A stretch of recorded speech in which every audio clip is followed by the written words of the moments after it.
Hello friends, welcome to Tamil computers. இன்றைக்கி நான் உங்களுக்கான ஒரு யூஸ்ஃபுல்லான வீடியோவோட தான் வந்திருக்கேன். என்ன வீடியோ அப்படின்னு சொல்லி பார்த்தீங்கன்னா, நம்ம வீட்டில் இருக்கக்கூடிய ஏசியை வந்து நம்மளே வந்து எப்படி வந்து ஜென்ரலாக சர்வீஸ் பண்ணுறது அப்படிங்கிற பற்றி தான் இந்த வீடியோவில் பார்க்க போகிறோம். ஸோ இந்த வீடியோ ஃபுல்லாக ஸ்கிப் பண்ணாமல் பாருங்கள். வாங்க வீடியோக்குள்ளே போகலாம். ஸோ நம்ம வீட்டில் ஏசியில் வந்து கூலிங் வரல அப்படின்னா அதில் வந்து நிறையா ஃபேக்டர்ஸ் இருக்குது.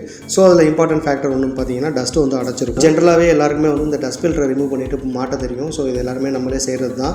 இதையும் தாண்டி உள்ளே பார்த்தோம் அப்படின்னா உள்ளே இருக்கக்கூடிய கோரில் வந்து இந்த மாதிரி வந்து டஸ்ட்டு வந்து அஃபெக்ட் ஆகிருக்கனால நம்ம வீட்டில் இருக்கக்கூடிய ஏசியில் வந்து ஒரு கூலிங் வந்து பெட்டராக கிடைக்காது. கூலிங் இருக்கும், ஆனால் அது வந்து ஒரு பெட்டராக கிடைக்காது. ரொம்ப நேரம் ஏசி ஓடுற மாதிரி ஒரு ஃபீல் இருக்கும். ஸோ இதனால் கூட நம்மளுக்கு வந்து கரண்ட் பில் கூட வரதுக்கான சான்சஸ் இருக்குது. ஸோ இதில் பார்த்தீங்கன்னா இந்த மாதிரி இருக்கிறது வந்து டஸ்ட்டு வந்து இதில் வந்து நல்லாவே அடைச்சிருக்கு. ஸோ இதில் வந்து எனக்கு பெட்டரான ஒரு ஃபீல் கிடைக்கல. இதை இப்போ நான் வந்து எப்படி க்ளீன் பண்ண போகிறேன் அப்படின்னு பார்த்தீங்கன்னா, பக்கெட்டில் வந்து ஒரு வாட்டர் எடுத்துக்கிட்டு அதோட இந்த மாதிரி க்ளீனிங் லிக்யூட்ஸ் ஏதாவது லைசால் இல்லைனா வீட்டில் ஏதாவது க்ளீனிங் லிக்யூட் வச்சுருக்கோம் இல்லையா, அது ஏதாவது ஒரு லிக்யூட் எடுத்துக்கலாம். எடுத்து நம்ம இதில் ஆட் பண்ணிவிட்டு இந்த மாதிரி நியூவாக வாங்கின ஒரு ப்ரெஷ் எடுத்துக்கோங்க. பழைய ப்ரெஷ் யாரும் யூஸ் பண்ணாதீங்க, ஏன்னா அது ஏற்கனவே தேஞ்சிருக்கும். அதை வச்சு நம்ம தேய்க்கும் போது அந்த காயிலில் இருக்கக்கூடிய கோரை வந்து டேமேஜ் பண்ணுறதுக்கான சான்ஸ் இருக்குது. ஸோ ஃப்ரெஷ்ஷாக வந்து ஒரு ப்ரெஷ் ஒன்று வாங்கிக்கோங்க, டூத் ப்ரஷ். ஸோ அதை வச்சு நம்ம க்ளீன் பண்ணோம்னா ஒரு பெட்டரான ஒரு ப்ராசஸ் வந்து நம்ம பண்ண முடியும்.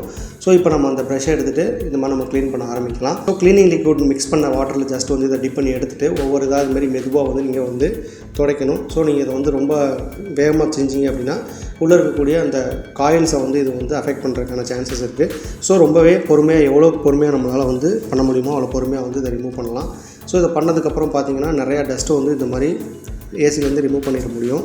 ஒன்ஸ் வந்து நம்ம க்ளீனிங் ப்ராசஸ்லாம் முடிச்சதுக்கப்புறம் இந்த வாட்டரை பார்த்திங்கன்னா எவ்வளோ டர்ட்டியாக இருக்குது பார்த்தீங்களா. ஸோ இவ்வளோ டஸ்ட்டு வந்து அந்த ஏசியில் வந்து இருந்தனால தான் நம்மளுக்கு வந்து ஒரு பெட்டரான ஃபீல் கிடைக்கல.